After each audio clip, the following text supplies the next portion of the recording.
when the moon hits your eye like a big pizza pie, that's amore. Does that ring any bells? You're probably saying, no, it does not. But I bet your parents will recognize that song. That's an old Dean Martin song, and I don't know why, but every time I hear it, I think about the country that we're studying today. What country in the western part of Europe would be known for its pasta, its pizza, its architecture, its art? Maybe you're thinking what I'm thinking, I hope you are.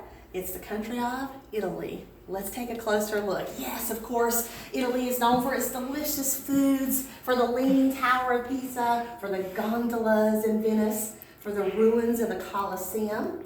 And here, of course, is more of what it's known for. Pizza, cannolis, they're delicious, by the way, if you've never tried them. Gelato, different types of architecture and art.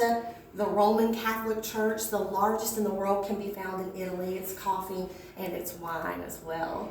Italy is on the Apennine Peninsula.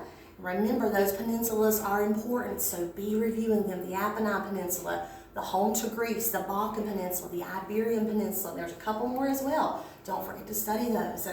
Now, once Italy emerged from the Middle Ages, which remember, that was about a 1,000-year period of a dark time in history, as they came out of that, boy, they were on the cutting edge, the leading edge. In fact, the time period from about the late 1300s to the 1600s is known as the Renaissance.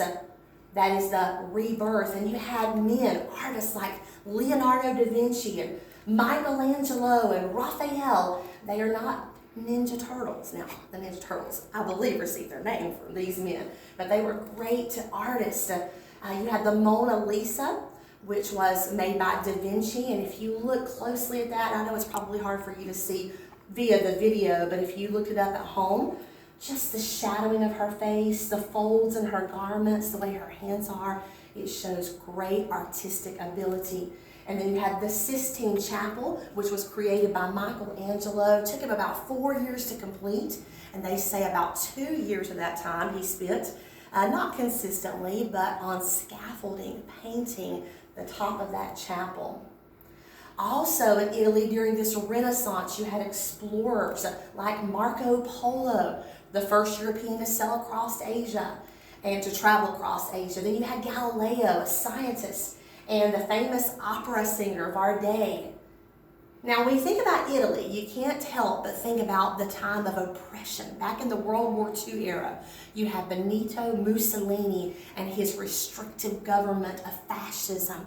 But today, Italy has a republic with Sergio Mattarella as their president.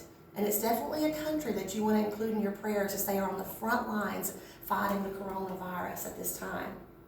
You could visit in Italy St. Peter's Basilica, which is the largest Roman Catholic church in the world. It is located in the Vatican City, which is an independent city within Rome.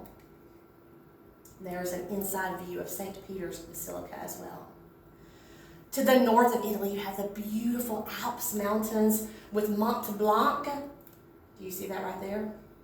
A glider.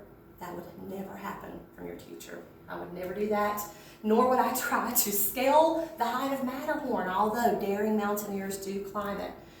You have Mount Etna, which is an active volcano on an island near Italy, and then you have Mount Vesuvius, which is Europe's only mainland active volcano. So as you can tell, it's a land of variety, of beauty, of delicious food, of art and architecture, and I really encourage you to dive into your reading, see what you can pull out and find that maybe I didn't have the time to mention.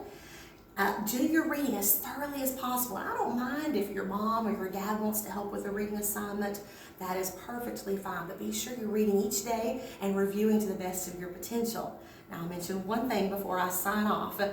This morning, I went by the creek to see if I could see our beaver friend that some students say they have seen. I didn't see him, but I did see what appears to be a few more dams. So I'm going to continue looking, and maybe if I find him, I'll take a picture.